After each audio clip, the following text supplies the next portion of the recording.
નમસ્કાર મિત્રો, સ્વાગત છે તમારું ગુજરાત લાઈવ યુટ્યુબ ચેનલમાં। મિત્રો, આજના સમાચાર વિશે વાત કરતા પહેલા જો તમે અમારી ચેનલમાં નવા છો તો નીચે લાલ કલરનું સબસ્ક્રાઇબ બટન આપેલું છે તેને દબાવીને બાજુમાં રહેલા ઘંટડી બટનને પણ દબાવી દેજો, જેથી મારા આવનારા તમામ વિડીયોની માહિતી તમને મળતી રહે। મિત્રો, રૂપાલાએ દિલથી માફી માંગી છે, હવે કોઈ નારાજગી નથી તેવું અમિત શાહે મોટું નિવેદન આપ્યું છે।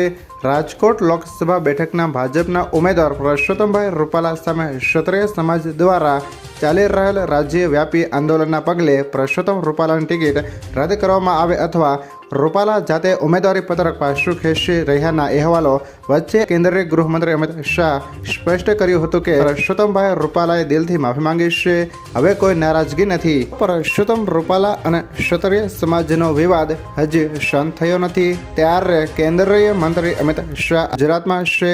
તેમણે આજે પહેલીવાર રૂપાલા ક્ષત્રિય વિવાદ અંગે નિવેદન સામે આવ્યું। એક વાતચીતમાં શાહે જણાવ્યું કે ક્ષત્રિયોની નારાજગીનો સવાલ છે ત્યાં સુધી રૂપાલાએ દિલથી માફી માંગી લીધી છે। સાથે કહ્યું કે ગત ચૂંટણી કરતાં વધુ લીડથી ગુજરાતની તમામ બેઠકો જીતીશું। जी ने बहुत स्पष्टता से असंदिग्ध रूप से माफी मांग ली है और मैं मानता हूं उनको माफ